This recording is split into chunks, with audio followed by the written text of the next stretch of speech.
Hello everyone! I hope everyone had an excellent week. We have an exciting lineup. I'm hoping that you've settled in with a nice cup of whatever it is that you're drinking. I do endorse drinking for these types of things. Some of it can make us get a little bit heated. So we had a full-on week where the polls finally bounced in a really big way. I think that this election cycle after the South Australian election has turned out to be quite positive.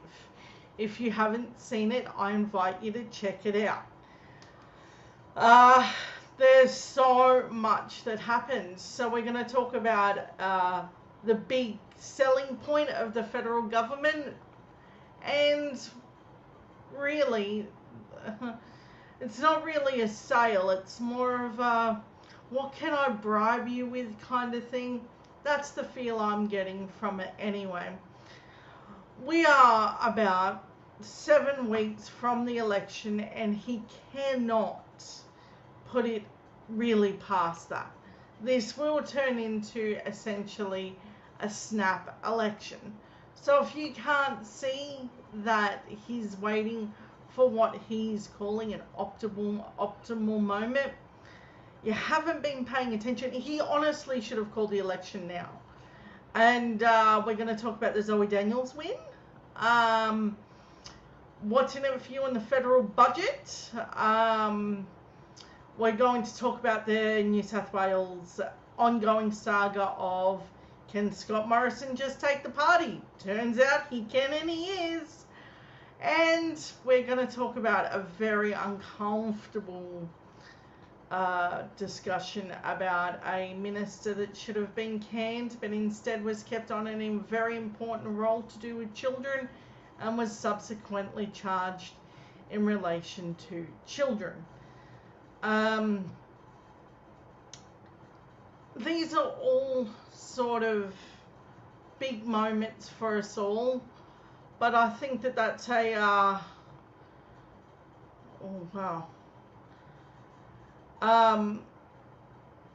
I think that that's a moment that we can definitely talk about in a much more open way. I think anytime that someone is being charged with a sex crime, I think that it's important to have the conversation.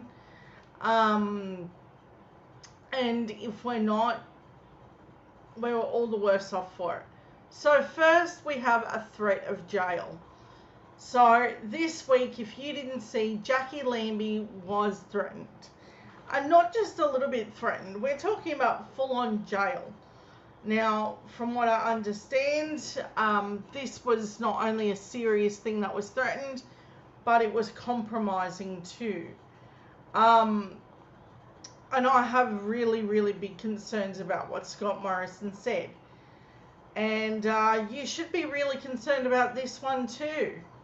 So it turns out Scott Morrison thinks he has the carte blanche to just sort of send people to jail.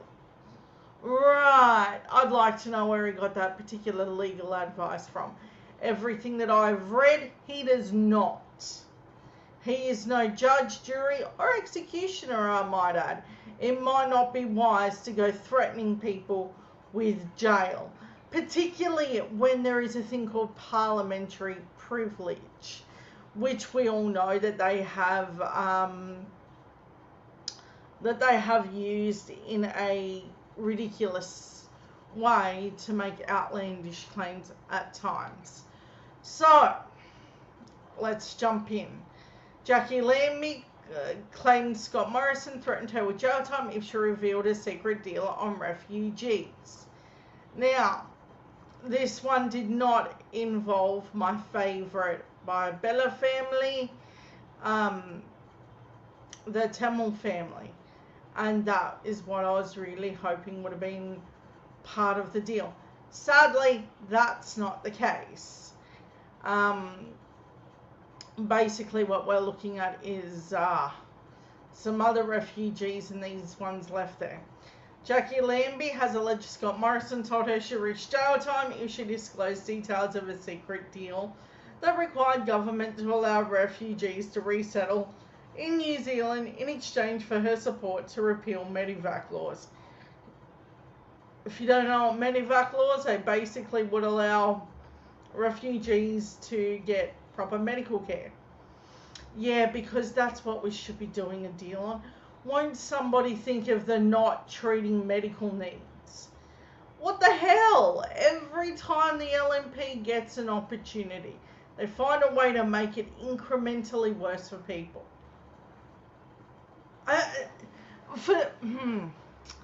If the Kangaroo Island Paladin scheme wasn't already abundantly clear to people at the little shack out in the middle of frickin' nowhere, and the idealistic view that this is how it should be going, I am furious at the idea that this is something that is still continuing. But I digress. To do a deal for Jackie Lambie to have even put her name on a bill that said, no, I'm going to allow other refugees to come if you take away medical care for all the others. Yeah, something doesn't seem right here. And then Scott Morrison delves into it a bit deeper and says more than what he planned. Haha, you tell anyone, you're going to jail. Okay, bro, do you want to prove that you're able to send her to jail? Okay, the Tasmanian Independent Senator made the accusation about quite threatening exchange in an interview with News.com, published hours after the Morrison government announced it would finally take up New Zealand's long-standing offer to resettle 150 refugees a year, and she said she was rapt that the people were free. So what they essentially did was a game of people smuggling. We won't allow the Bella family, but we'll do these people. Because why not? That encapsulates where our whole federal government is, isn't it? It's a shame that we even still have this conversation. A law making it easier for refugees and asylum seekers on Nauru and Manus Island to be transferred to Australia for medical treatment was passed against the government's will in the last sitting weeks of 2018. So they thought it was a bad thing. See, here's what they don't realise that we just read. Australia for medical a law making it easier for refugees and asylum seekers on Nauru and Manus Island to be transferred to Australia for medical treatment was passed against the government's will in 2018. Just absorb that level of, that's what we're looking at. They didn't want a bill passed that would give refugees medical needs. That's amazing. In no other time have I ever thought of a moment where something as stupid as, no, we just get rid of healthcare needs. I always say you have to watch people that are so willing to take away basic needs like healthcare off you, and how quickly they will do it to people that are most vulnerable.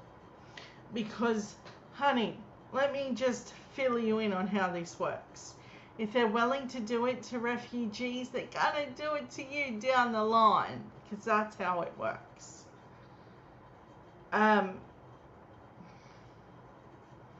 Most outrageously, that's where we're at. We're in a position where the LNP decided healthcare was not on their agenda for anybody. But this Medevac legislation was scrapped in 2019 after Lambie joined One Nation senators and sided with the government in the upper house to have it repealed. And that part's important. My question to One Nation is, if you're not a Liberal arm, don't act like one. If you want to go to the federal election and tell people, oh no, you're vehemently opposed the LNP, your voting record should reflect that, right, Miss Hanson? See, it kind of becomes a bit unraveling, doesn't it? When you're like, no, I'm totally different to those guys. I'm the voice for you. The voting record tells you another story. When you're 96% in with them, nah, dude, you're an arm for the LNP. That's what Pauline Hanson is. She essentially is saying, I will just do whatever the Liberal government wants. But we always knew that she wanted to be cruel to refugees. So, was Medevac her idea or theirs? Or was it a collaboration? Who knows? But that one, we need to keep our eye on. It's a very interesting moment. Thursday's at news.com.au report indicated that an agreement with Lambie included a private comment from the Prime Minister to accept New Zealand's resettlement offer made in 2013. Okay, let's break that part down. New Zealand has been offering for a long time, so we wouldn't be cruel to our refugee population anymore, that they would take a certain amount. Now we've finally agreed to do that thing. But isn't it a little weird that they're like, no, now we will agree to do that thing? So, something that would cost our federal government nothing to do, to just hand over these refugees, where they would essentially get a better life.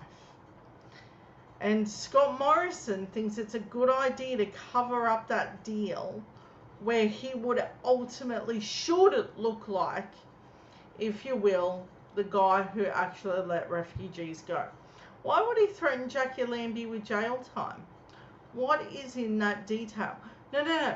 One of them is lying, and my money's on Morrison, because every opportunity I've listened to the man, he lies. My money's going to sit there. Lambie said that there certainly was a written agreement and it was kept in the Prime Minister's secret safe. Who knew that the Prime Minister had a secret safe in his office? I always knew about the weird little boat that he had saying, we stop these, but this, he has a secret little safe. Has the Prime Minister's office always had a secret little safe? And if she's lying, that would be super interesting and intricate, that she knew that he had this little safe. I've never heard that the Prime Minister had a secret little safe in his office. Which Prime Minister put that in? That I want to hear more about. That's because he wouldn't give it to me, so I couldn't present anything if I came out and spoke out about it, which I couldn't anyway. Basically, if I spoken about it, nobody was getting off the island, she told the news. So the deal was, you squawk and it's over, right? Deal gets done and she wants to squawk. And he goes, no, you do that, you're going to jail. So what's in that deal, Mr. Prime Minister? See, you seem so damn sure that you're doing everything above board. You just threatened, like a dictator, one of your colleagues in the Parliament with jail time. Why would you do that? That's a very interesting position, that I'm just going to send my colleague to jail. Sounds a little bit Russian-y, doesn't it? See, when you do stuff like this, it makes me realize that you're pretty darn evil. I would love the minute notes of the meeting of the lawyer that said, no, she squealed, we can send her to prison. Because I have a nice, neat little package of parliamentary edits that has been made to Hansard in relation to Barnaby Joyce. Since we're threatening jail time, see, this is a super interesting moment. Oh, let me show you. Let me show you what that involved. I wasn't quite ready to, I forgot to grab that.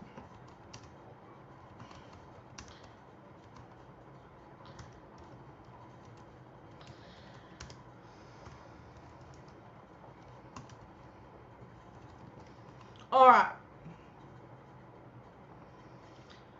So, just very quickly, I want to show you how serious it is that this happened.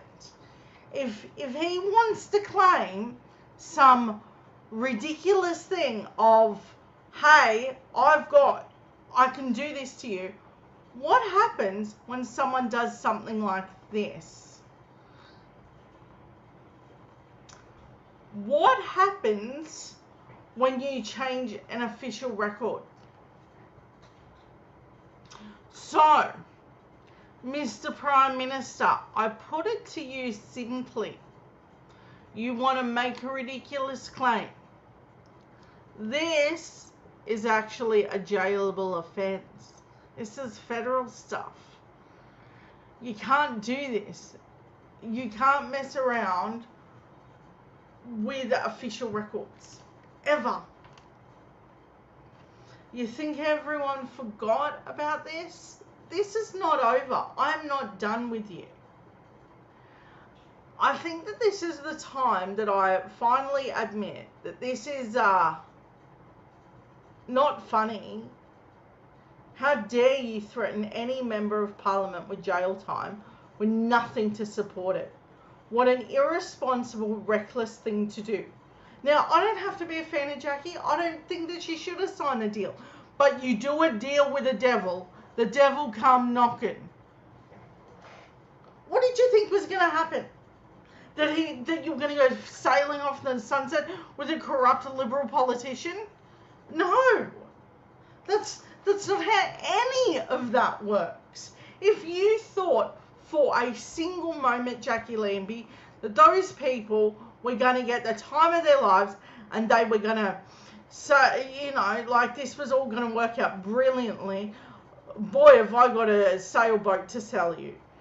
Unbelievable that you thought that was going to be the selling point of the day. In an audio of the interview, also posted online, the journalist Samantha Maiden asked Lambie if she was threatened by any consequence if she spoke out about the deal. Lambie said, yeah, if I had just come out and spoken about it, I may have ended up in jail, basically. So, I would say Jackie Lambie is not as savvy as what she's come across. It's either that or she doesn't know how parliamentary privilege works. Now, we need an official recorder on that. This story is way bigger than what it should have been. It should be way bigger than what it is. This is huge. It's the most ridiculous thing I've seen. Pressed on what he had told her, that was made over the table from the PM. Maiden said, so you're saying that the Prime Minister told you that you would risk jail if you told the truth? Lambie replied, that's correct. And the independent senator said, I felt really annoyed about that. I found it quite threatening. Let's highlight that. Jackie Lambie served our country. Now you have to remember, Jackie Lambie didn't just serve the country, but I don't think she's actually aware of the nature of how parliamentary privilege works, or the fact that threatening her with jail isn't legal. You can't just willy-nilly throw out, I'm going to send you to jail like a gulag. kind of situation. You can't. It's reprehensible that Scott Morrison even went there.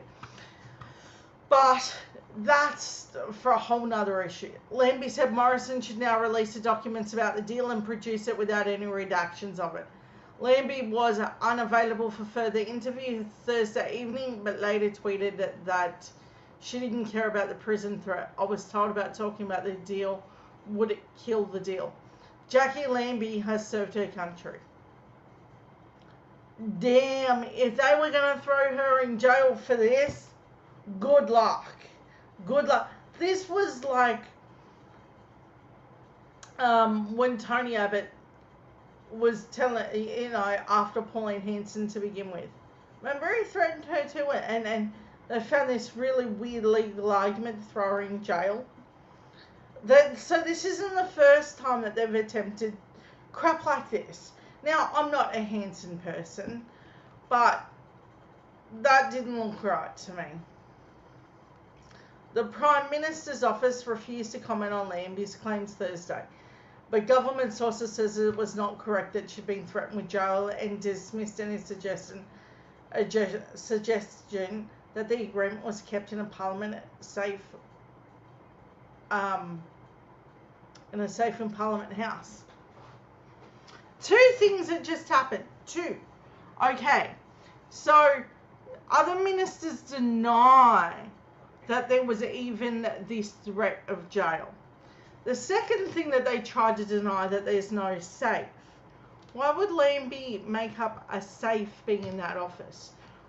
Better than that, why would MPs say that there isn't a safe in the office? See, I've got this really off feeling about this, and you should too. This is outrageous. So he went with and lent into the idea, and other MPs have realised, no, we can't threaten jail. If we do that, this is bad. So now that it's been exposed, my gut instinct is this, right? He threatened jail. It got out that he threatened jail. Now, Scott Morrison is known as a compulsive. Watch it if he loses I'm hoping he'll lose the election. But watch if he loses the election, how quick everyone's going to go, yeah, nah, he threatened it with jail. The more believable person in this scenario is Jackie Lambie. For all of her faults and everything else that has gone on, she just has a better track record, for honesty. And she even described the safe. So my money's on Jackie Lambie at this point. But I digress. However, noted that was standard practice for people who attended high-level security briefings were reminded of confidentiality provisions relating to such discussions. No, see, that's a totally separate matter. What they're trying to do is what you call an add-on. Picture a conversation going with, now we're going to keep this on the down low, right? But you can't threaten someone with something like this unless it's a national security matter. Is he going to claim that this is a national security deal? And if he can, he'd need to provide evidence that it really is a national security deal, which from my understanding it isn't. See, this all gets caught up in the weeds, and he either didn't know or he's deliberately misleading people about what his actual powers are to do with this threat. Lambie's revelation on what she claimed was a key element of the secret deal struck over the Medevac legislation floated at the time of negotiations between her and Morrison in 2019. See, my bet is, because we know Jackie Lambie isn't a huge person for refugees. No, I want to know what she got from it. I don't think it's the refugees she wanted. While they're all doing these self-serving messages, I want to know what Jackie Lambie really got out of this deal. And no one's pressed her on it. There's no way that she just wanted the 150 deal of refugees going to New Zealand every year. No way. No way. She is all about Tasmania and what she can get for Tasmania. Something tells me that she has not omitted something in this deal that she got. There's something big, because Lambie wouldn't enter this deal unless Tasmania got something. I know her. She's passionate about Tasmania. I can fold her 50 ways from Sunday.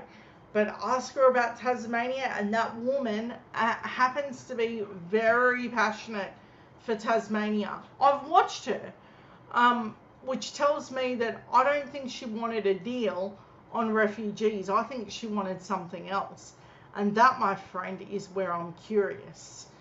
At the time of the Tifa Lambie said that she'd made it a really hard decision to support the legislation repeal, because the government had agreed on an outcome that would improve the treatment of refugees in Australia's care.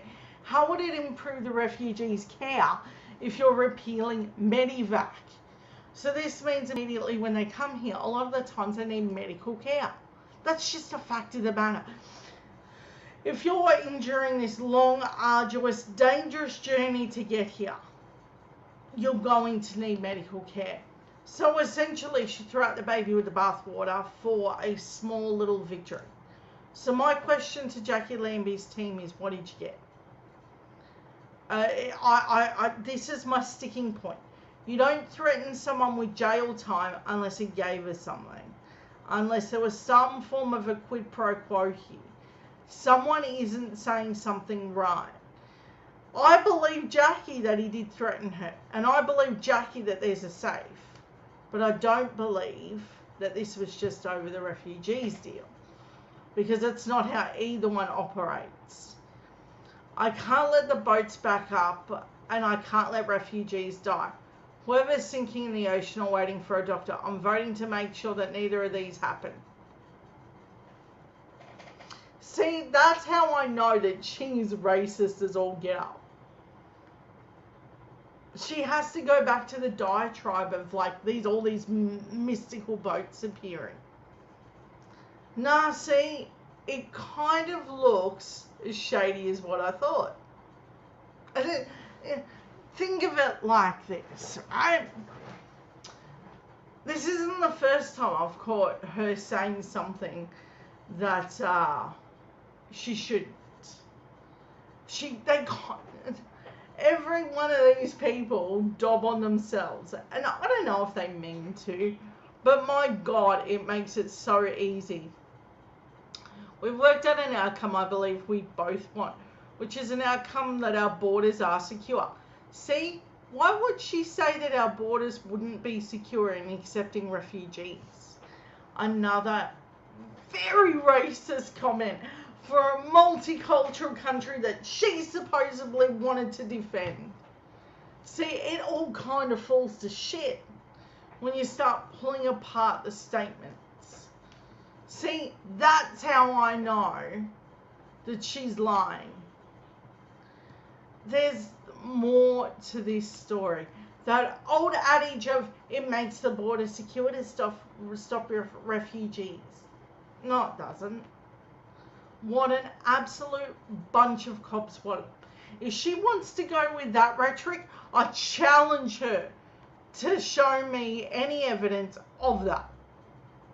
I invite anyone to tell me how refugees in boats are this big, bad, scary thing. See, Jackie Lambie, you had some cred there. And you ripped it away with some of the racist crap that comes out of your mouth. See? Unbelievable. You almost had me. No Prime Minister should threaten anyone. I believe you, he did it. But dude, stop being a freaking racist. Cut out your crap. Okay, she said she was not being coy or silly by not revealing the details of the proposal, saying it was a national security concern. Yeah, how? A national security concern? Oh, how would be revealing a deal that is normally more towards New Zealand doing the effort a national security deal for us. No, see, you can't. It very quickly just unspools itself. The more you get into it, you're like, something seems funny. I know it's frustrating to people, and I get that. I don't like holding things back like this, but when I say I can't discuss it publicly due to national security concerns, I'm being 100% honest with you. No, she's not. No, absolutely not. She's a liar. There is no national security issue with discussing a deal like this. We've been talking about deals like this for decades. Decades. So she tells a lie to make out talking about the deal now would be a national security issue, but without admitting where the national security issue is. See, that's why I hate these fake independents that run around and tell people I'm fighting for you, but not really. She's now going to use the guise of national security to blank out the real details here. What, you want to half-ass it? You want to say that he threatened you with jail, but then say, oh, but it's hush-hush national security. You can't have it both ways. And I know for a fact he can't send her off to jail. She knows that for a fact. Her legal team would have told her instantly, he can't send you to jail. He's not an oligarch. He's not some weird dictator pretending to play house. Oh my God. Every photo op shows you how cringeworthy dumb he is. Okay, at the time, government sources insisted no deal had been done. See? And then you get a little bit more down where they went from denying that there was a safe, denying that he was threatened with, that she was threatened with jail. Now they deny it. In the inception, they're like, no deal had been done. So whose hands are clean in this? If you want to run around and pretend like you're being honest, at least let's start with the parts that I can pick apart. There is a safe. She was threatened with jail time. And what did she get out of the deal? There are three very important things now that are of public interest. And now they want to scream national security. Yeah, I challenge you to show me how. I call BS all the way. The government leader of the Senate, Mathis Conran, in 2019, the Labor Party thinks that anything, whenever we're able to persuade anyone, the Labor Party just assumes that it must be some secret deal. There is no secret deal. Yeah, bro, gotcha. Another lie. See, and that's a top senior member of the party. Discredited dunzo. You can't do stuff like this. It's repugnant to its core. Essentially, we went from this collaborative moment of saying, okay, we have a deal. You can't talk about the deal. You talk about the deal, we're going to have a problem. Then later on down the line, Scott Morrison says, oh yeah, by the way, we still have the deal. You can go to jail and you have no copy of that deal. It's in my secret safe, which I'm telling no one about. Now, Scott Morrison's number two guy is Mathis Conran. Now that's well known, particularly to do with the spills. If you watched him, he was like the inside guy. He had everything. Now, what makes that part super interesting was when you hear him say something like, oh, Labor is concerned that there was a secret deal done. No such thing ever occurred. Really? Bullshit boy. I see right through it. No. Nope. The Australian-New Zealand government's announced Thursday up to 450 refugees would be resettled over the next 3 years. prompting widespread criticism of the coalition to fail to take up that deal sooner. Why take up the deal now? See, what the part that outrages me the most is that she did a deal where denying refugees medical care to repeal Medivac, knowing damn well that they could travel all that way and that they would have copious amounts of medical needs. And believe me, they didn't flee because they wanted to. No one wants to flee a country. No one wants to end out in the position that they did. So for Scott Morrison to be so disingenuous and then go, no, I want Medivac gone. How bloody unchristian of you, Mr. Hillsong. I haven't been there in 15 years.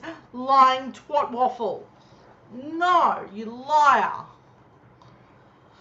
The Home Affairs Minister, Karen Andrews, defended the deal. That's Kevin Andrews' wife, I think. Delayed by saying that the government previously prioritised the resettlement deal with the US and the deal was now drawing to conclusion with only a couple of hundred places left. Now, there was a deal with the US. Now, I don't know if anyone remembers the headlines around that time. Trump was pretty angry. And he hung up on he and Malcolm Turnbull's first call. I don't know how many people remember that Trump was really angry with Malcolm Turnbull when he had to honour the deal over refugees. And this sort of gained a bit of momentum. And Trump was trying to go with, we just want the white people kind of deal. And that wasn't going to happen. And they did this like prisoner exchange, which meant we received some pretty ghastly prisoners in a deal. Like, we won, yay. Instead of just settling refugees, we got horrible prisoners back here. It's all horrible. There were no winners in that deal. So that's where we're at with the Medivac one. It's outrageous that we're still talking about deals that they're doing. And make no mistake that they're still doing deals now. I think that they're hoping to win another term of government, hence the so few sitting days. But we'll see. The next interesting story are polls. Now, I don't know if you've managed to see how the polls are looking, but I'm feeling quite confident that we will see a ALP government, and this kind of confirms it. The only demographic that I see for the Liberal Party is the Christians, and he kind of has a larger chunk of the over 65s. But every demographic he's managed to lose. So he's going with this, which we're going to talk about later, weird cash splashes and like really bizarre things that he's up to. So, I think that we are looking at a really, really big win here. I think this is the one I wanted. This has to do with a whole bunch of issues. So we need to go back to where we sit on oil prices and grocery issues, like frontline issues. So lots of people don't like food insecurity, which we're currently experiencing.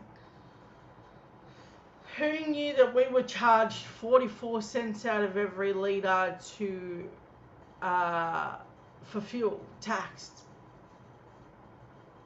And that's going to come up later too. And can I truly say that things need to be this bad for people to vote Labor, that's disgraceful. All the other stuff wasn't bad enough for these people. How bad does do some of these blue lives have to be, the Liberal lives have to get before they go, yeah, okay, you got me? It's an interesting moment to sit there and watch and know that this is real. We're essentially taking in something, in my belief, is the worst in history. The fact that they can garner any support at all is shocking to me. But, I mean, let's break this down. Roy Morgan conducted over the last week shows ALP had increased its lead over the LNP to the largest current term of the Scott Morrison government. ALP 58%, up 2% from a week ago. Even further, the LNP 42%, which also had a 2% down on a two-party preferred. The latest Roy Morgan poll was conducted as the Russian and Ukraine entered its fourth week, and the increase in energy prices caused by the war has increasing soaring petrol prices around Australia above $2 a litre. Analysis by the state ALP gaining in New South Wales, Victoria, Western Australia, South Australia, while the LNP support increased in Tasmania and Queensland.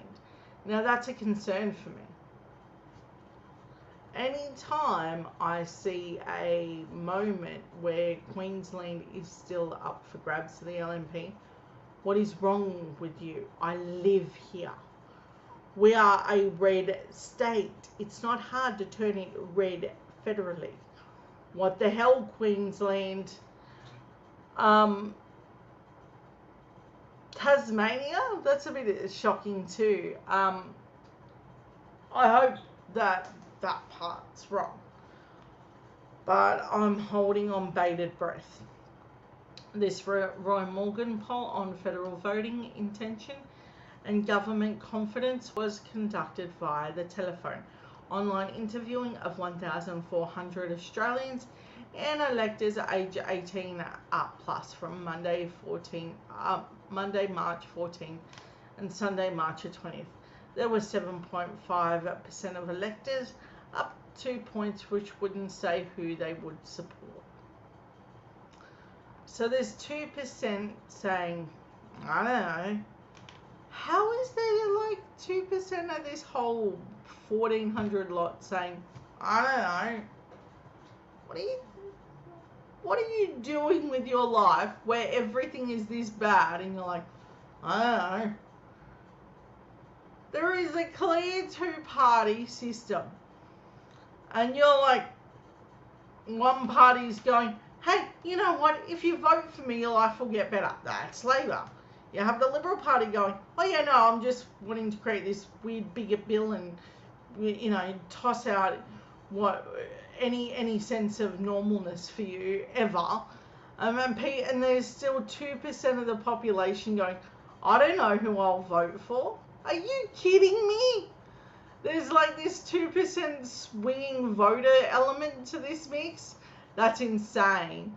The ALP leads the LNP by 6.5% points in a primary vote as petrol prices spike well above $2 a litre. Now, do I believe that it's fundamentally linked to petrol prices? No. No. I think it plays an element, but do I believe that it fundamentally holds true that that's the overarching reason? No, I think people vote with their gut. And no matter how bad the financial squeeze has been, there is this element in the media where it's like, shh, don't mention whose fault this is.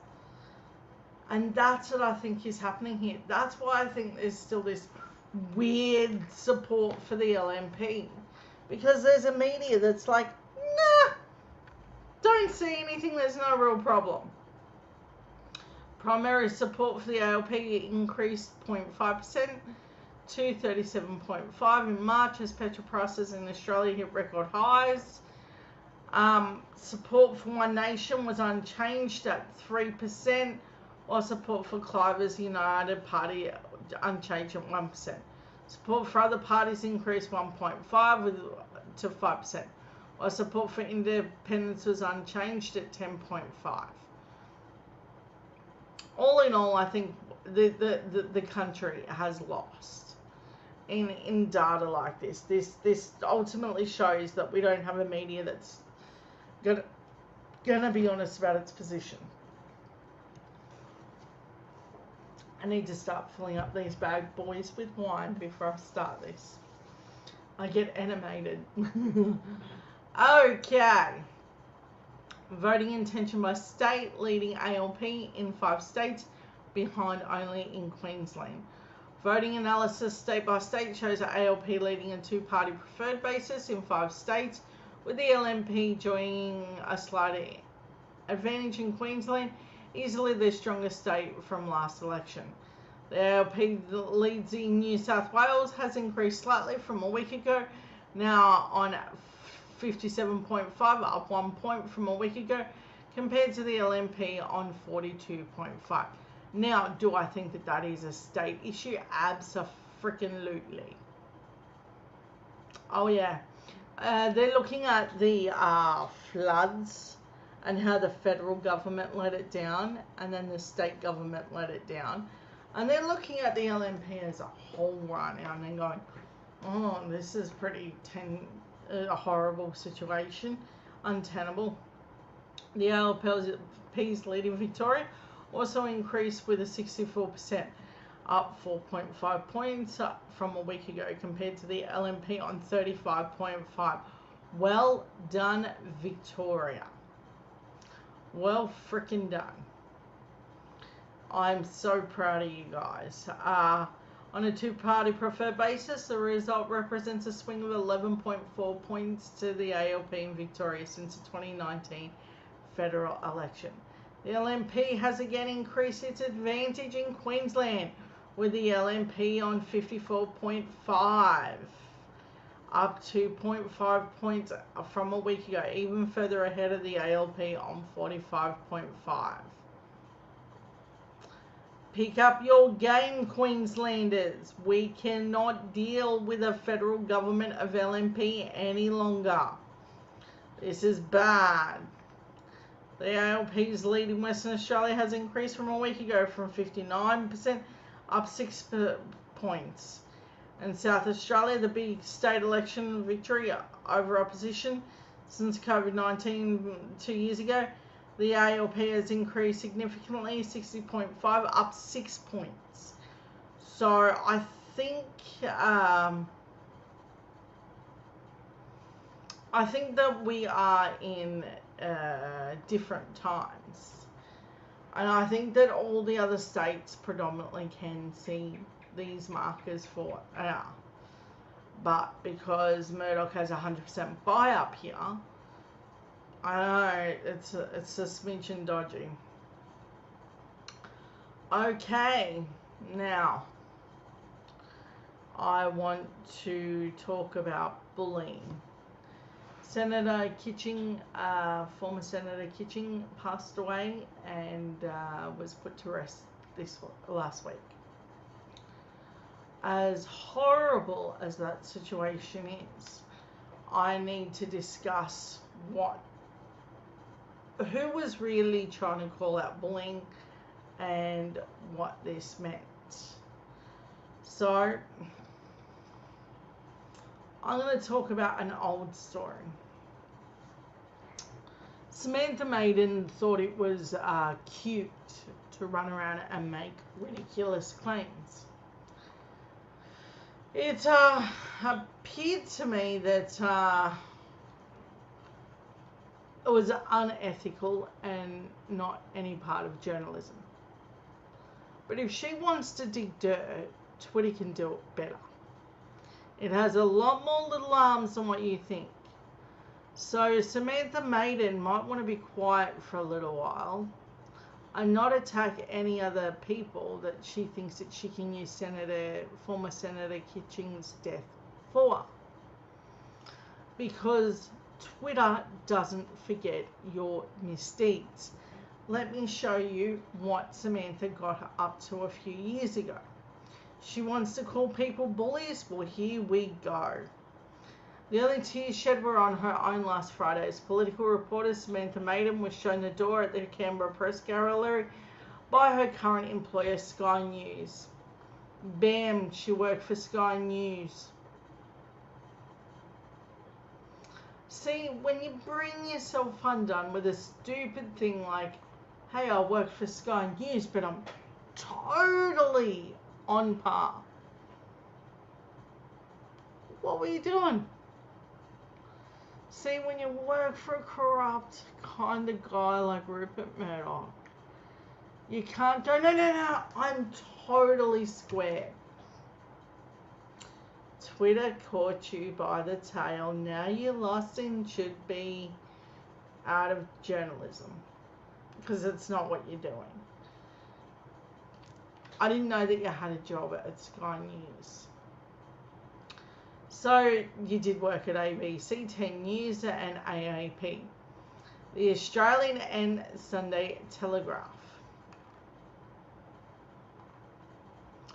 See, when even you're too much for Rupert Murdoch empire, you might want to check who you were hitting. It's a little bit stupid. But let's be honest here. The bullying saga never should have happened. There never should have been a media that took up the cheerleading for the Morrison government. It just shouldn't have happened. And the very fact that we got here tells me that we are in an unhealthy media cycle that takes up whatever the Conservatives say and uses it as facts, swishes it around, and then hopes no one noticed. Well, Samantha Maiden, people noticed. People noticed when you were stupid enough to go slanging around the idea that ALP was this big bullying party, when it was really you who was fired from one of the worst empires ever, the Rupert Murdoch empire on Sky News. See, even when he thinks that you're a bully, you're probably a pretty big bully. And I don't need these old articles. I just showed one of many that prove that you were a bully. Samantha Maiden, do not have this as your moment to use as some sort of whacking stick against Labor. And please don't pose yourself off as some journalist when you openly work for Sky News. Anyone that wants to depict themselves as a journalist does not have a job at Sky News. It's just that simple. And the very fact that you had your little claws on our ABC is another indication that something really bad has happened to our ABC. And my God, as long as I sit here, I'm telling you right now, if ALP win government, that ABC is not going to be like that. There'll be no weird David Spears moment sucking up to the coalition. There won't be some weird Gerard Henderson on that couch pretending like there's nothing to see here. There will be no pretending that the LNP is okay. We're going to get back to the truth. And even if that means whenever ALP does something stupid that they say it. I want a balanced news. We shouldn't have to turn on our own cameras and make you accountable for that crap. Dude, this is not what you wanted to be doing. Samantha Maiden made a name for herself like Alice Workman did with Emma Husar. Now, if you don't remember, they accused Emma Husar of something outrageous. And it was called a basic instinct move. It was subsequently learned that this was all made up. And it ruined her career based upon what? The weird journalistic rumour ideology of just attacking Labor. That's not journalism. My God.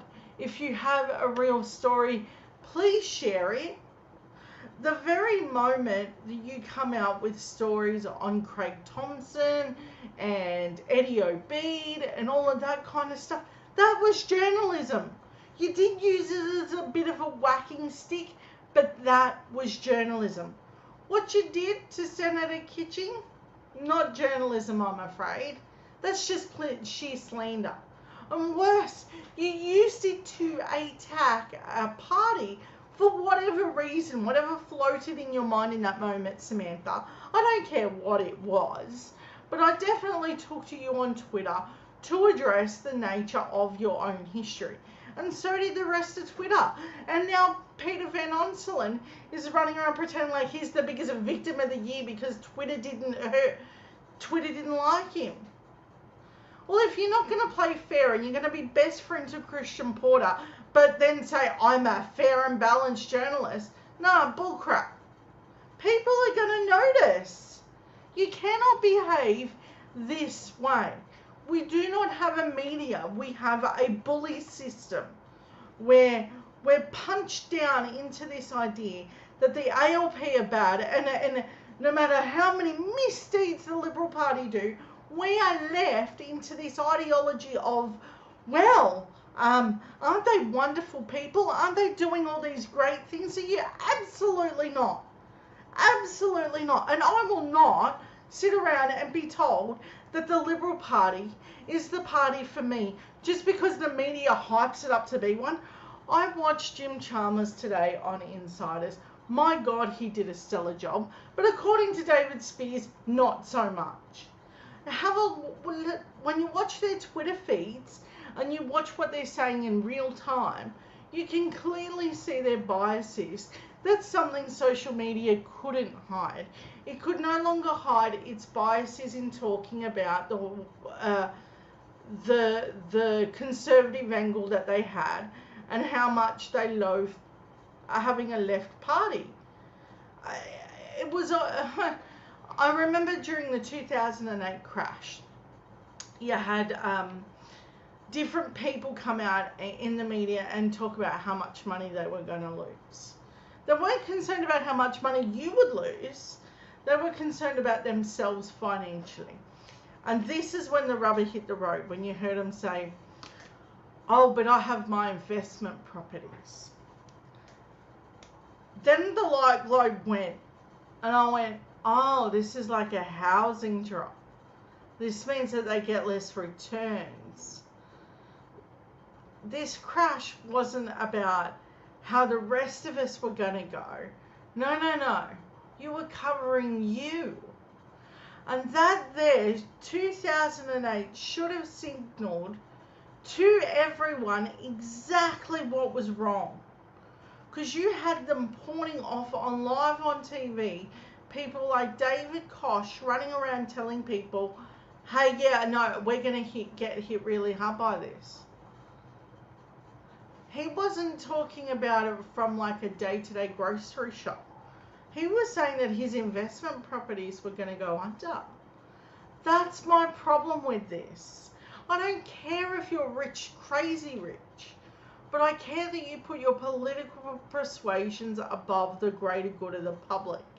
And that's what they did. And they did it in such an egregious way that we can't return now. So even if you got to a level playing field, which I highly doubt is possible anymore, even if we got our ABC and SBS back to the way that we need it, I'm highly doubting any moment where I feel like you're going to be honest with the people. This part's super important. What you did was essentially told people my investments were more important to keep my rich buddies good and everyone else can just burn in a lake of fire. Have a look at their response to bushfires. ABC covered it so well. All the other networks did this quick look around and they let Scotty from marketing do his little weird photo ops and go, look, the Prime Minister was here today. Click, gone. There's still no power in Lismore. To a lot of residents. A lot of residents. There are enough media outlets around there to check that. Did they? No. You know what story they led into? Does ALP have an issue with bullying? Are you insane? You go with the ALP has an issue with bullying, not Lismore still doesn't have power. What the hell is the New South Wales Premier doing? Oh, better than that, what is Scott Morrison doing? How is this journalism? Take back your moment of clarity here. I'm sure at some point when you were a great little writer behind your desk, you thought, I'm going to be the voice of the people. The voice of the people is in Lismore with no power. My God, man, get down there and tell people that they have no damn power. Now, at this point, there's also a huge cleanup still taking place. Now they're talking about if there's issues with the drinking water. So we're 2 for 2 now. We now have an issue containing the drinking water of Lismore. And we also have the issue of the Lismore people having no power. So add those 2 issues together, we have like what happens in third world countries. These people have no homes, a lot of them still to enter into, so they're homeless. There's no power connected. And there's just water everywhere still, and they're unsure about the drinking water. But sure, I'm sure the media had its best intentions in talking about bullying. I'm sure that should have just rained all the newspapers. Yeah, hell, you couldn't even bring yourself to talk about the South Australian win. Why? Because it didn't suit your damn narrative. That's disgusting. We are a nation that expects truth. What you did is not truth. You had a whole heap of Harvey Norman sale ads. Hell, you could have even used that moment to talk about the Lismore and Ballina floods. But you didn't. You decided to take up a chunk of paper, front headline, Harvey Norman selling stuff. That's weird, right? Tell me on what planet is this not weird? That the media thinks that that's doing journalism. I don't want to be the one sitting here telling people this is a 5-alarm moment. That you're not getting what you need when you need it. If I did not know locals, would I know that their power still isn't on? No. I know people that don't have that. I know people that are still homeless over here in Queensland, that are still couch surfing. But no one's followed up. Now all the big stuff is over. Did you even know that there's still a lot of rain coming for these regions? Like, there is going to be a follow-up to this. There's going to be more rain. So as if it wasn't an awful enough situation, just rain coming. These people needed our help. I'm sure that one of the Prime Minister's weird disaster funds will never reach these people. Even leading up to an election, he couldn't save himself quick enough to announce something but never deliver it. If that was the case, no, really, if that was the case, he would have spent the money from the bushfire fund. But he never did that either. But we still have this weird population of when we were talking about earlier, the polls of the Liberal Party, of how they've got these amazing polls. You know, how they still got, you know, just on 45% of the average vote.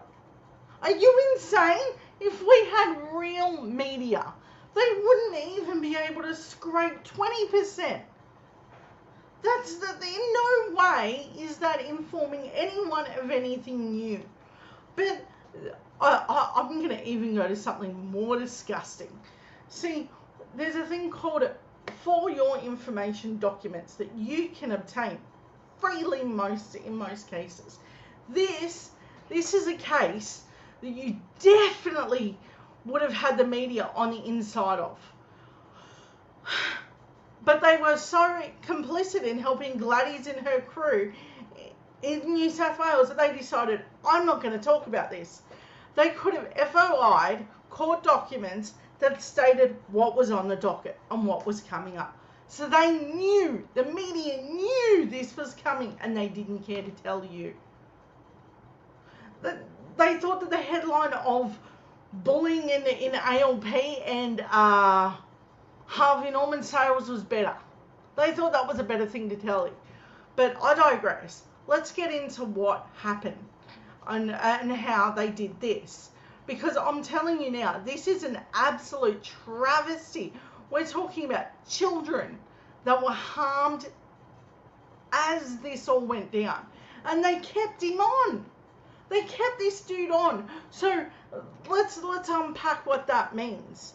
The media knew that these charges were pending. Didn't tell you.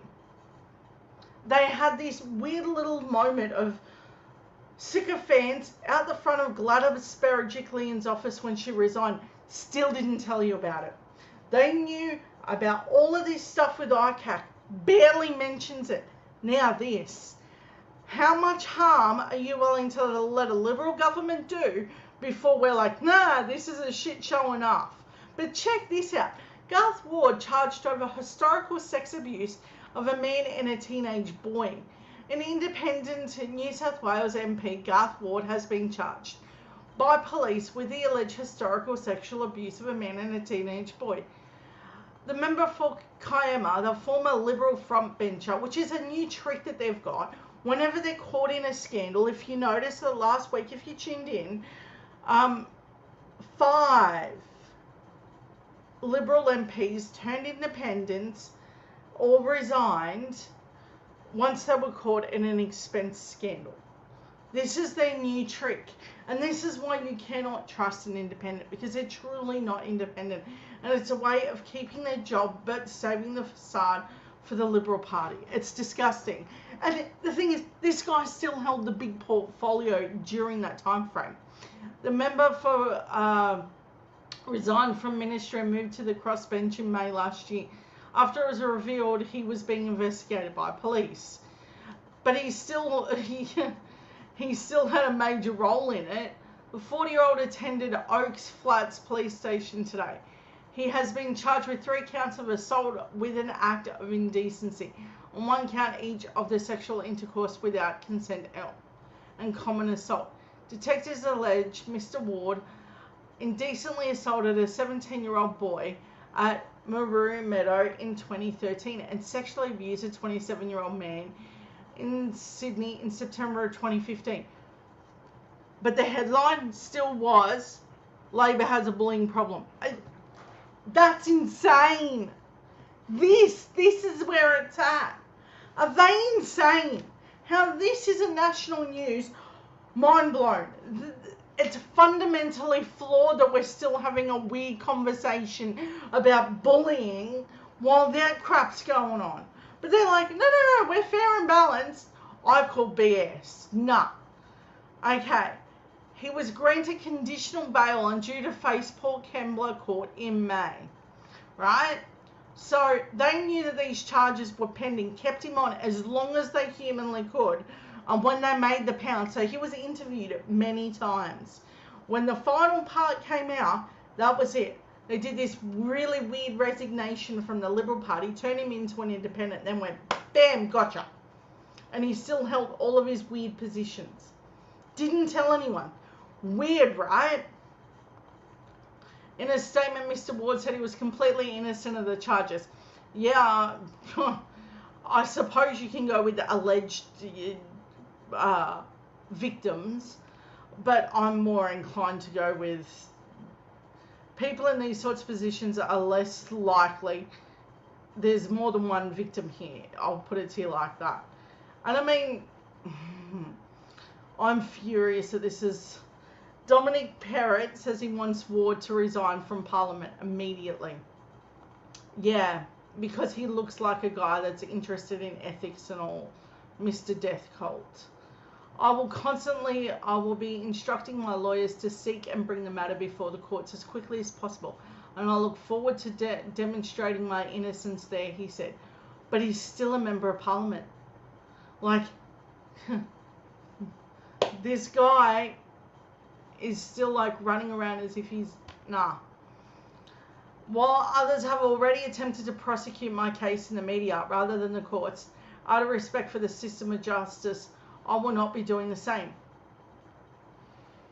Yeah, that only works if you already had acted appropriately and took all the natural steps of disattaching yourself from the very first interview and called his resignation. And you can't tell me that you didn't know, because Mick Fuller happens to be really good buddies with people and happens to tell people a lot of things like anti-terror units on friendly Geordies. Don't tell me that you didn't know. Because you happen to know a lot of things when it all suits you. You all knew there's this really weird buddy system that I'm so mad. There are these are just the victims that we know of. Typically what happens in cases like this, very few of the victims come forward. I would say that this man has more victims. I can't prove it, but that's typically my guess. Accordingly, I'll be making no further comment at this time. Mr. Ward moved to the crossbench after confirming he was being investigated by police in March 2021. So no big announcement in 2021 that he was under investigation. So New South Wales MPs knew. All of them would have known, because they're really look at the buddies they have. They knew. And they kept him in he's a minister for families. Dude, he had access to thousands of children. No. Nuh-uh. This is George Pell 2.0. They're sick. This sickens me. At the time, he was serving for Minister for Families and Communities and Disability Services, our most vulnerable people. People who access disability service are our very most vulnerable, and we're like, why not? Nah, it's gross. It's grotesque to its core. This isn't how any of this should work. I'm so angry. Under former Premier Gladys Berejiklian, current Premier Dominic Perrott issued a statement on Tuesday after saying he would seek Mr. Ward's immediate resignation. While Mr. Ward is entitled to the presumption of innocence, as any citizen is, the standard expected of an elected member of Parliament are not compatible with the serious charges he is facing. Mr. Perrott said, nah, I'll call bullcrap. When this thing got too hot to handle, it was like, you got to resign. How can he make an independent resign? He can't.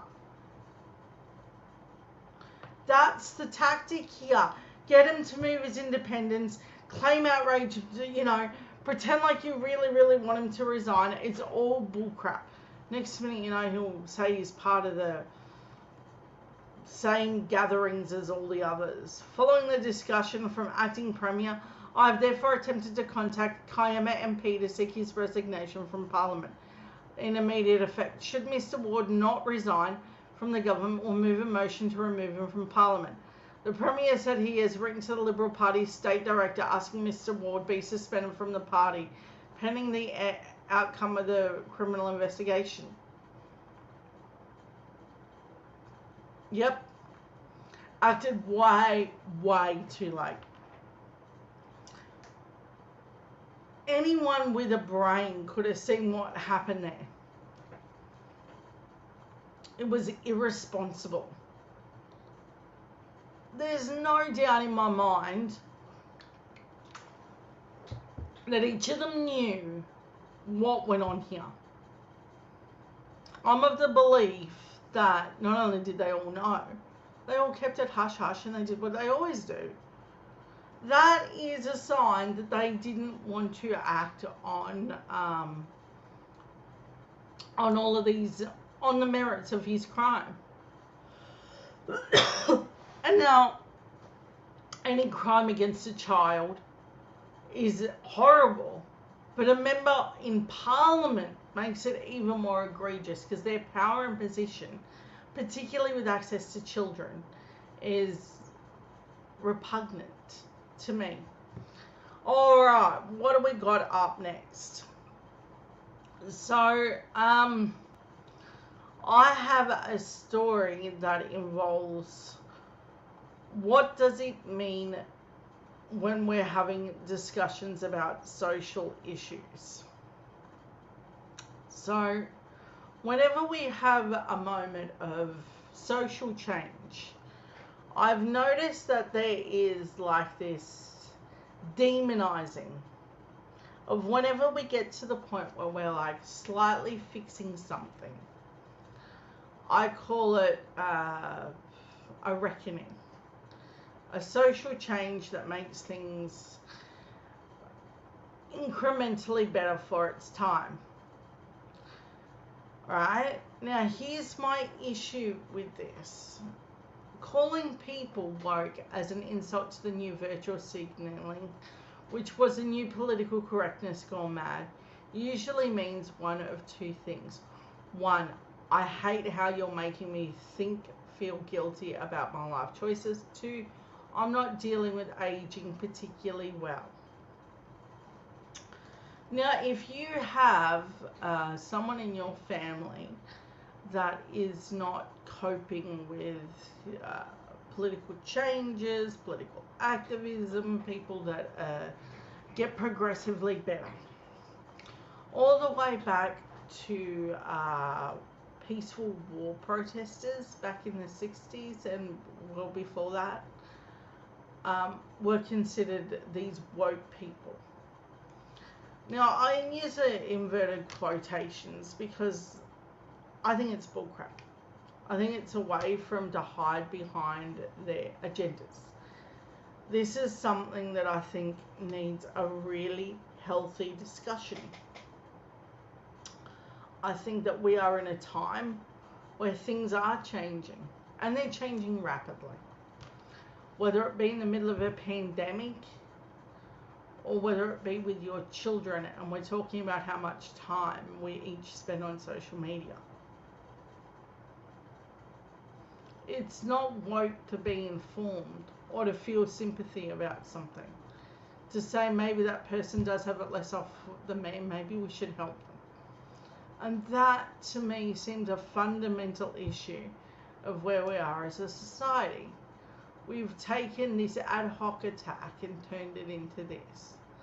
Regardless of how we feel in the current moment about a current trend, we have to understand that each generation from the next thinks the next one is suddenly softer. No generation is any harder or softer from the last one. We just made life a little bit, tried to make life a little bit easier for the next generation. Sadly, we have failed that miserably. The cost of living is skyrocketed and technology sucks. And it's made our lives a little bit harder in that sense.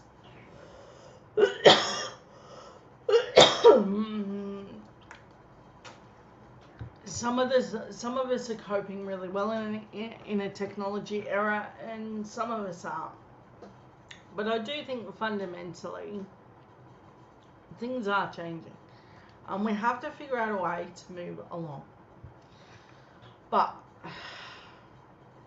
I think that we have the ability to do it. All right.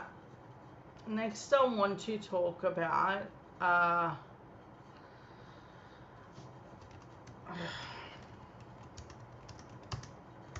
hold on one sec.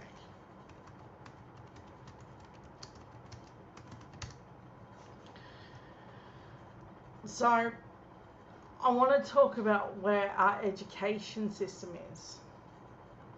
Now, we had Stuart Roberts come out this week and attack our teachers and call them a dud. I think he's an appalling man and should hand over those Rolex watches, which he never did. That's what I think of the man, but I think that this is going to come up more and more. Now, attacking our teachers is disgusting. Education is a social necessity for fundamental right to children, also the ground for passionate, lively, occasional heated debate. Now this part's important. Calling our teachers a dud is an opportunity for them to ad hoc attack the teachers and not the money that they stripped away. And I think that part's important. To know that the Liberal Party spent a long time just eating away at our education system. And they did not take time to see the good system. They could have had funding that ALP had planned. In terms of extra funding for NAPLEAN and many other programs. But they chose not to. And now what they do is they attack the teachers as a whole whenever they don't like what they've heard. And then they come up with this weird marketplace of ideas. This is a conservative term that is typically used to pretend like they've got all these wonderful ideas. The fact of the matter is, conservatives never have a good idea, ever. The closest I ever got was when John Howard was like, shooting, we shouldn't all have guns. I think that's the closest I ever got to thanking a Liberal government. Was with that moment when you're watching that madman go around shooting people. And they're like, yeah, I don't think we should have those anymore. And that was their marketplace of ideas. Which brings me to the moment of when they're talking about Stuart Roberts saying things like where he thinks our teachers are a dud. Why would he think our teachers are a dud when you've stripped away and taken away all the funding from their systems? Now, each year what they do is they take away a whole bunch of money and then they will replace a small portion of that. And the media won't tell you about the money that they ripped out, but they will tell you about the small little pittance that they get back. And that's how they get away with doing it. And rather than attacking the issue of what happened to education, here's what they do. They go, nope, it's all a dud. Why would it be our fault for stripping all the money away? Because money makes programs happen. Programs happen really well when they got the funding. What did the LNP do? They ripped it all away. It's like how when the South Australian submarines deal was going to happen. You had a Liberal MP running around telling people that they wouldn't trust South Australia to build a canoe. These people have no clue or foresight as to what the hell they're talking about. A couple of issues attracted intense debate. When one was kicked off the comment last week, Acting Federal Minister Stuart Roberts, who told a forum of independent schools are not public funded. They are heavily public funded, not in the way. They get a lot more money than public schools even do typically, because they can charge parents a lot more. And who told an independent forum of schools that dud teachers could be partly blamed for the decline in academic results. Absolutely not. 10% of teachers from the system would lift their education standards. What? Well, hold on. Let's go back. Could be part blamed for the decline in academic results in Australia. Students cutting bottom 10% of the teachers from the system would lift the education standards. Now, keep in mind, as they're having that awesome debate, that independent schools can pay their teachers more because they can acquire more federal funding and more money from parents. So there is this two-tier system in our education system that people don't like to talk about, but it's real and it exists. Start a discussion about equality. Was happy to have it done, But Victoria's Education Minister Jason Merlino hit back. We've had this revolving door of federal education ministers, each one worse than the one before. Now that's a perfect response. They have no consistency. But, I mean, here's where it becomes a real problem for them now. They now have to try and undo this messaging. Because to turn around and say Mr. Roberts made his dud teachers remark just days after releasing a report into how to attract more high quality candidates into teaching, one way was to raise this profession status. It was to celebrate the positives of teaching and debunk the negative myths. So he gets a report that outwardly says, hey, stop with the myths and teacher bashing. And what did he go and do? He went and teacher bashed. This is so typical of any Liberal government. They get a report that says one thing, they take it and they go, no, my messaging's better. It's repugnant to its core. Marsha Devlin, Chief Executive of the new Victorian Academy of Teaching and Leadership, said in reference to the Minister's remarks, she was a bit tired of the teacher bashing. One effect of teacher bashing, Dr. Devlin said, was to reduce teachers in status in the public eye, which in turn made it difficult to attract and retain them. Victoria needs 5,000 new graduate teachers annually. So we have a teacher shortage, right? And they're paid no more than your grocery store worker. And independent schools can pay their teachers more because they can charge parents more and then they get a lot more federal funding. That's a fact. Under any Conservative government, private schools win out more. That's just a statistical fact. And then they strip away money from public schools. Alright? So then what he does is he turns around and goes, no, the teachers are the dud.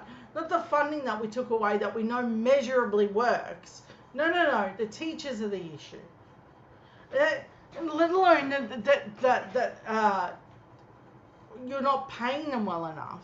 Let alone the fact that you just stripped away all their funding. Now you're going to denigrate them to the point of, oh, teachers are the problem. My God, Stuart, was there a moment that went a light bulb in your head where you were holding that report that said, don't say negative things about these sorts of things, about these teachers? Were you going to be like, hey, I shouldn't do that? That's part of my issue here, is that you took a great pain in attacking people. I don't know what's worse. The fact that you thought that this was an acceptable approach, or the fact that parents actually thought that this was acceptable. This was in a room full of people that are parents that took this on as, oh, yeah, if the federal education minister, the one of many who has blown things up, is saying that teachers are duds, why did they mostly agree with him? Why was there not this huge pushback going on that teachers aren't duds? He stripped them of everything. It really wasn't enough. The teacher shortage would have ultimately become a principal shortage. Mark Green, the Chief Executive of the Australian Institute for Teaching and School Leadership, told the Summit, being a school principal today is competing demands and pressures were so difficult that teachers were not applying for the role. There were ongoing debates about a national curriculum, the culture war over history and robust debate on how to push mathematical concept. What they're debating there is like what the US is. It's, do you tell the truth about history? There's a real debate on whether you really say, hey, Aboriginal communities were really genocided and there was a real problem with how we treated our First Nations people, and that there still is. That's not the story which we had been heavily told in school. And yet we're still having this debate like we're being fair and equitable to the first landowners of this country. I cannot believe that we're in 2022 and we're still debating, do we tell the kids the truth or don't we? Why? Because there's no national cabinet to turn around and say, hey, in this, because how it works is teachers teach by national curriculum. Who sets that curriculum? Education minister. And from there, that's how it works. So because there's no federal push to have the debate about education, I think that we are fundamentally left in this weird space of what can we say and what can't we say. And I think that this is where we get stuck in the weeds of talking about funding and where it all goes to and how much information we're really handing the kids. I think that we have fundamentally failed the children in having an honest debate about history and many other debates. I can't believe that we're simultaneously having this debate with the US over what you tell kids to do with our history. No, you go with the truth. If you need to invent a lie that made it sound like we were just these people that just moved in and never left, and not these murdering idiots that took a country over that was already, had a massive population, that's insane. Another key issue raised at the summit was the lingering effects of the pandemic. University High School principal said that after 2 years of disruptions, her Year 11 students were struggling to knuckle down in the VIC. And Year 12 students, who's also on the Victoria Student Representative Council, told the summit that students were still grappling with the loss of many extracurricular activities to make up school life and finding their resilience lower. So what they're talking about is like in-class learning. A lot of children, believe it or not, but in-class learning actually has a lot of qualities.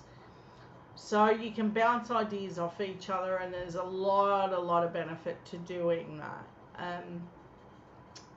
I believe that there is a lot to be said about what happens there.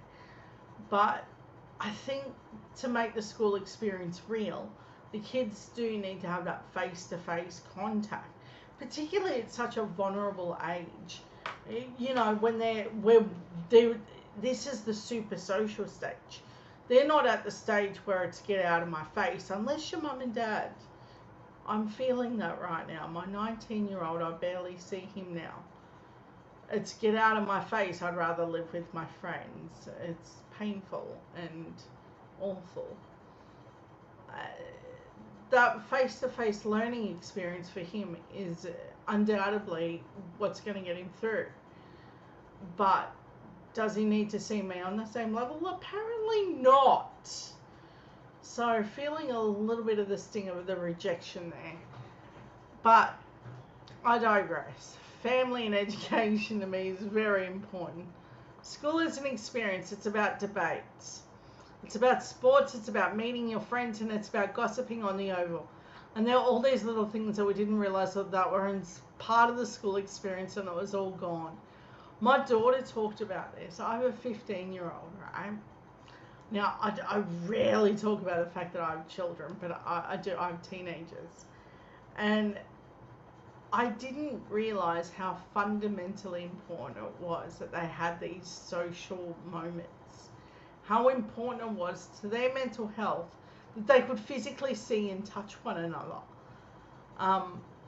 And you would think by teen years they would be like, hey, you're not touching me. No, apparently it's still a really big thing. And the little girls like to swap clothes and they like to be weird still. So that's still happening.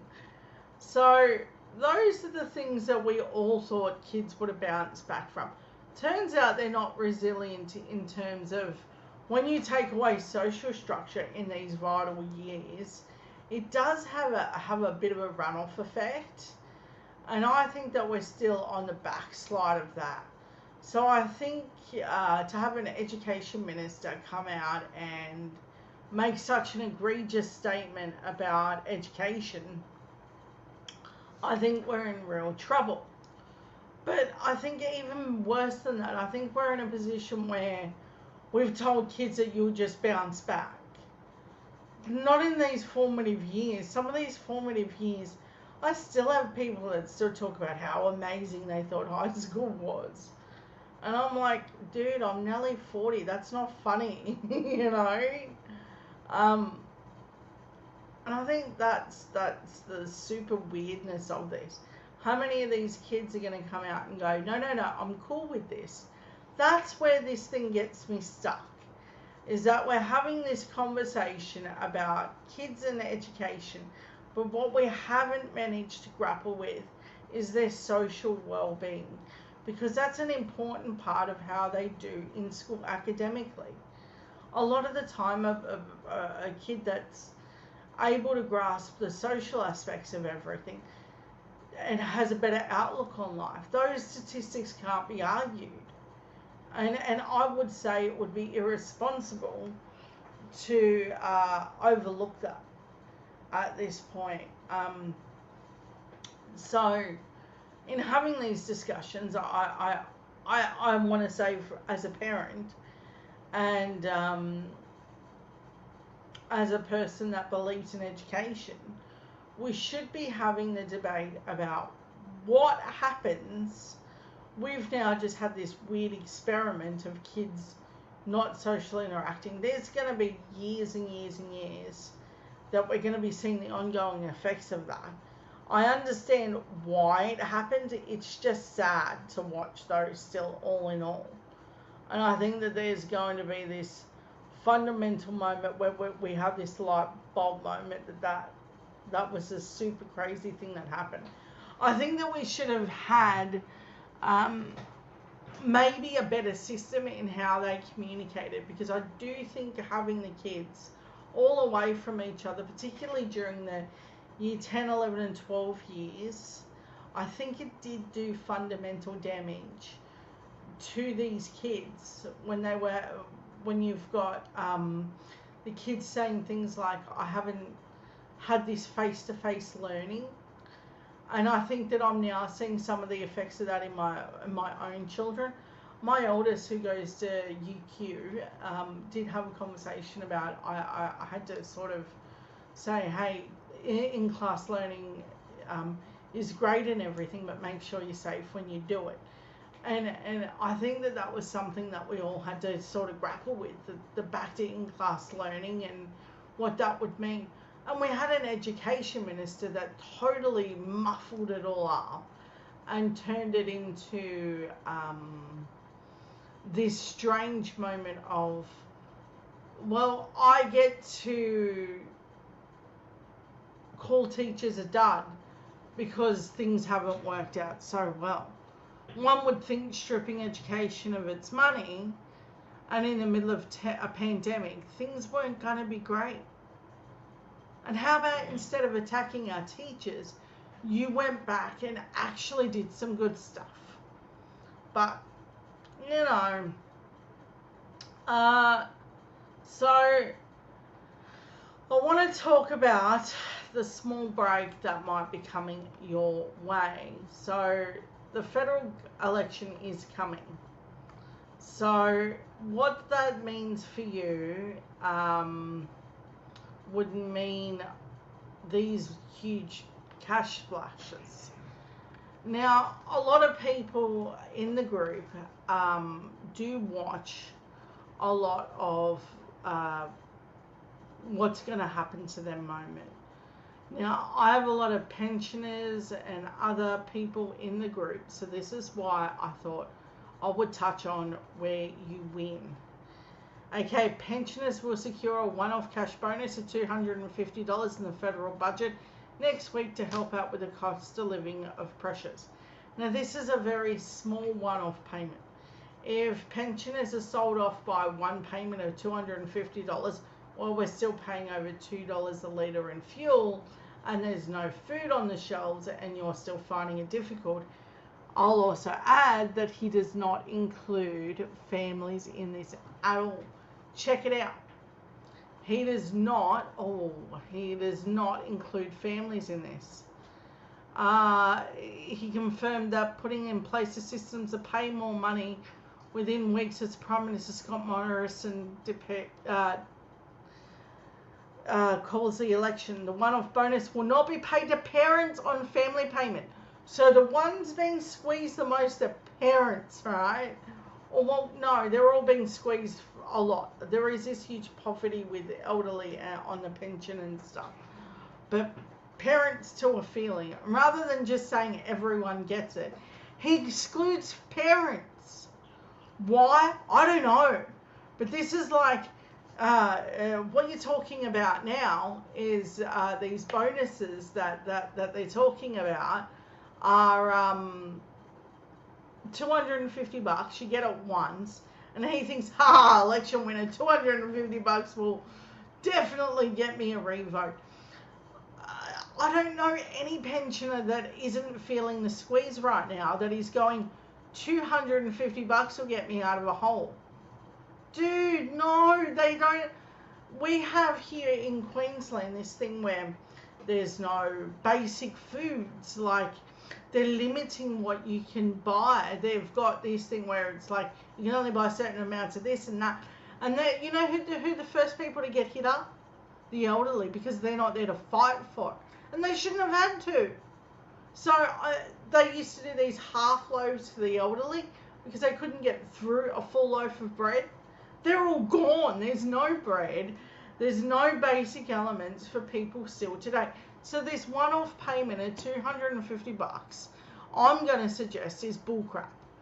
And the fact that they left families out, did everyone just sort of go, hey, it's great that you're handing out $250, but why not to families as well? I'm sure they're feeling the squeeze too. Everyone is. The government pensioners' allowances are the most common and main source of income for millions of retirees. See, that's because they're his favourite. Now, if you didn't know this, retirees are like Scott Morrison's drug. He seems to get off on making them feel great. So he thought he would just exclude families altogether. Because that's an election and winning win. But he thought so little of pensioners that he thought that he'd just hand out $250 and that's a winning vote from whoever is a pensioner. I find that really strange. But that's where he's going with it. And it's, if you're on a part pension, you get nothing by the look of it. If you're on a part pension, it's not looking like you're going to see a single red cent of this. Wow. He's that bold to go with, and there are a lot of elderly on a part pension because of different circumstances. So they're still doing it rough too. You have to remember those pensioners are still doing it rough too. The ones on a part pension. The one-off payment being discussed, $250, designed to ensure the cash bonus is not so generous that it puts pressure on inflation. Yes, because handing pensioners a one-off $250 is going to cause it. Remember the part where I said Albo studied economics? Remember the part where I said Josh Frydenberg didn't? Yeah, ladies and gentlemen, you're witnessing the idiocy of the Liberal government. This was the grand plan, it seems. Hand out $250. Say, I don't want to cause inflation to happen. I just want the vote. Here's a cute little... Oh, I wonder if he'll be stupid enough to sign it like Trump did. Like, here's a little stimulus check for you and for you and for you and for you. Because that's what Trump did. He was smart enough, but also stupid enough to withhold that cash until it all had his signature on it. Which it was never his money to do, but that's what they do because they're weirdos. In an executive interview, an exclusive interview last week, Treasurer Josh Frydenberg said the cost of living relief was his top priority and the assistance would be targeted at low-income earners. Then for the big one, he reckons he's going to deal with petrol. He reckons he's going to slash fuel. Dude, you crazy. He reckons he's really going to come for it. So, here's where his plan is. Remember when I said at the start, they've got a plan, and it's weird. Here's the plan. They want to take the 44 cents of tax that you get, and they haven't said which percentage of the 44% they're going to take, whether it's the lot or a little. But that, my friends, is how you're creating an inflation bump. What they're taking with one hand, they're going to kill with another. Because one, they haven't said the percentage that they're going to take away, and two, that definitely increases inflation. How they want to do it. It's like Fast and Furious. These idiots playing with our money. And they don't even know it. And they're just doing it for the lead up to the election. If they win, that'll all be gonzo. So, keep your little eyes on that. Okay. So, there's also another story. I'm running out of time very quickly. I can see that. So,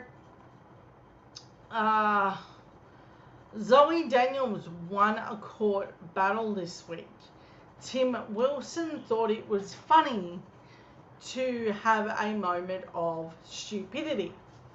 Zoe Daniels is an independent in the seat of Goldstein. Tim Wilson still has the seat. The court battle was this. Let me lay it out fundamentally what happened.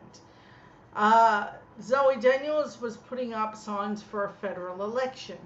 And because the election hasn't been called yet, Tim Wilson got a little bit salty about that. So he made a complaint. Now, when he made this complaint, you must be thinking, hey, that's a little bit crazy. Why would he care? I mean, it's not like he ever got up in arms about all of Clive Palmer's little signs, did he? No, just Zoe Daniels, someone that has a real chance of beating his bottom. So, it went to court, and he lost. Sucked in. Okay. The council will have to foot the bill for the legal matter and has been estimated up to $90,000. So, for all of Tim Wilson's crying, that cost that local council 90 grand. I'm sure the seat of Goldstein now is going to be very mad at him for bitching and moaning about signs. Zoe Daniels should have it in the bag given that outcome. But I mean, this is how much they flummox things that are so basic. Now, one would imagine, why doesn't the LNP have any advertising out yet? I digress to think that there's something wrong. But even when you do see it, you see Eric Abet's one. Take a look on the page, and it shows you there that Eric Abet is not putting Liberal Party on his signage either. That's another weird thing that's going on. So keep your little eyes out for that. If you see a Liberal Party candidate that has not got their little signage properly on for the upcoming federal election, oh yeah, I want to know about it. And that's super interesting. So that happened. Now I want to get to what is happening in New South Wales. So New South Wales has its own little disaster zone going. No, not the floods. Check it out. That's one disaster zone. For weeks we've been discussing what happened with the court challenge and if Scott Morrison could take the party. Turns out he can. And they're fundamentally stuffing it up one idiot at a time. Fresh court challenge filed in Liberal Party New South Wales pre-selection stoush. In fighting over pre-selection candidates for the next federal election, previously led to a special committee briefly taking over the party. The Liberal Party's infighting over the pre-selecting federal candidates is heading back to the Supreme Court. After a member of the New South Wales State Executive began a fresh legal action on Tuesday, challenging the federal party's intervention to save 2 ministers and a sitting MP. A member of the New South Wales State Executive, Matthew Camaluzzi, has filed at the New South Wales Supreme Court a challenge to the endorsement of the sitting MPs. Now, how this typically takes place, if you don't know, they do a party room vote, like the one that Scott Morrison cheated to win in the seat of Cook. Now, that will come up later, but this is super interesting. The new legal action was confirmed by executives of the Liberal Party and has seen further ugly public stoush just weeks before the before the federal election. Now, keep in mind that this story has relatively gone unchallenged. So you have this thing with Garth Ward going on and families. You have this weird takeover of the Liberal Party. But sure, Mr. Murdoch, run a headline of Jerry Harvey and his weird advertisements and don't talk about any other issue. Don't talk about the floods. Don't make the headline real. Weird, right? A 3-person committee acting on behalf of the Prime Minister took over the branch for 72 hours and endorsed the Immigration Minister for Mitchell, Alex Hawke, and the Environment Minister MP for Farrer, Susan Lee, and the North Sydney Trent Zimmerman, who's a key figure in the moderate faction. All three had been facing challenges in pre-selection. The case of Lee, she was likely to lose her seat in the Conservative right-wing Christian Ellis if a branch vote was held. Morrison has made it clear he wants his minister Zimmerman and Lee to run again. That's what it's all about. These are handpicks from Scott Morrison. Trump did this too, and everyone he endorsed personally failed. That's what really happened. Amazing. It's an amazing thing to watch. Okay, underneath the Liberal Party Constitution introduced in 2018, championed from Tony Abbott, the party was supposed to allow branch members a much bigger say in the candidates' selection via branch plebiscites. It gives ordinary members a vote. So I'm showing you that so you know that that's progressing. So they're just going to take the party whole hog. You know, what's a little bit of factional takeover? So I think that that's where we're at. But I think that we're in a really tentative moment because it seems Senator Conetta Fierravanti-Wells seems to have lost her position, and there are many others that have much of the same complaints. I think that this is super interesting. You've got this weird faction of the state LNP attacking the federal LNP, like when the Ruby Princess thing happened. The state LNP and the federal LNP were all fighting one another, and in the middle of a little war erupted. Got a bit weird there for a while, and I remember thinking, how'd that happen? But be rest assured that this state fight with the MPs going against the federal MPs isn't a small thing. For Scott Morrison to try and get his own hand picks a special seat like he did in the seat of Cook is interesting. The fact that he's trying to wield a party in his way in New South Wales says that any state that he thinks that is blue, he can just take over. And that part matters. And I think that it matters to more than just the average Joe that he did it. I think as we're leading up to this election, I think we're going to see more of this. And I'm concerned that this is how the Liberal Party will now operate. If they don't get what they want, they just take over. They don't care about a democracy. And it's kind of weird that I have to give Tony Abbott credit for trying to run a democracy. As weird as Mr. No Guy was, he at least had an idea that someone should be voting for it in that local area, and that the members should have a say in who sits. But if you miss what Scott Morrison had been previously doing, it wouldn't be hard to overlook what he did here. This is all the classic moves of Scott Morrison. He doesn't have like a plan B.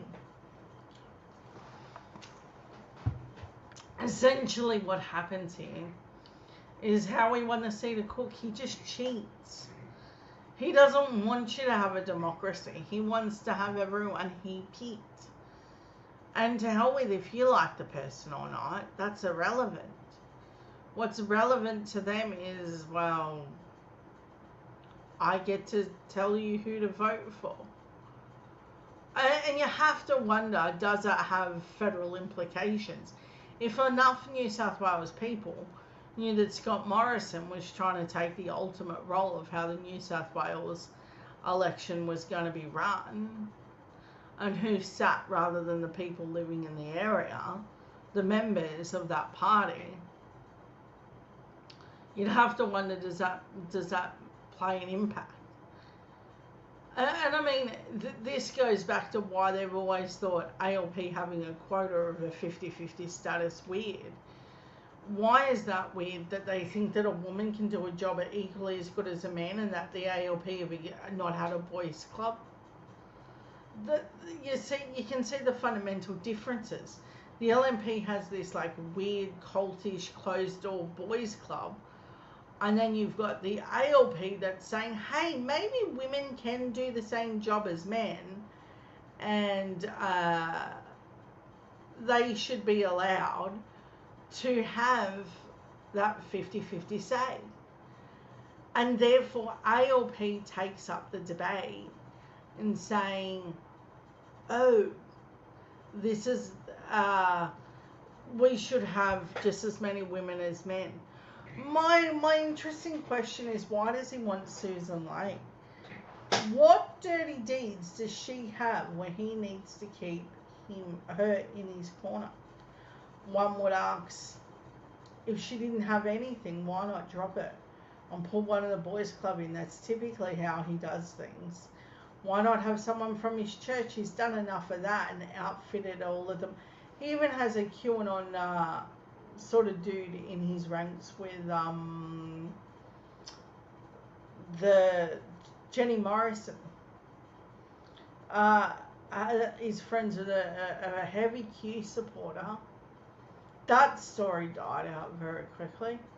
No one talks about the links to all of those crazies. I think it's an interesting thing to see how this is going to play out. I think that we are in a very, very unique situation. And however this plays out in the end, I think the LNP federally is screwed. The fact that they're talking about just taking over parts of the branch, that's alarming. That should have sent alarm bells to everyone. Just sort of just saying, hey, the party shouldn't belong to you. It should belong to me, Scott Morrison. That's scary. It's a frightening thought that he could just take over parties like that. They do have positions in place to prevent this. And it's weird that Tony Abbott was the one to make sure that they went down well. I suppose looking back at the era of Tony Abbott was horrendous. And I think that it was jarring and horrible because we knew what good government was supposed to look like, and we just knew it wasn't it.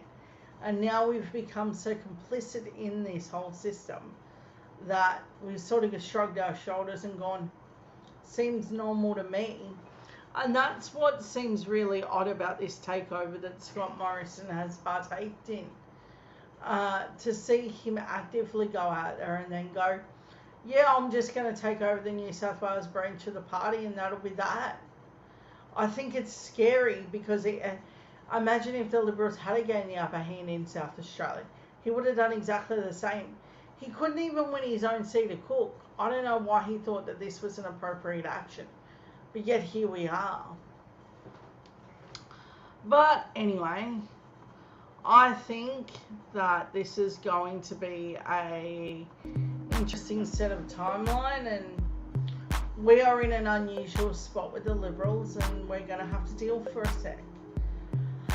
But that is all from me, and I hope to see you same time, same place next week.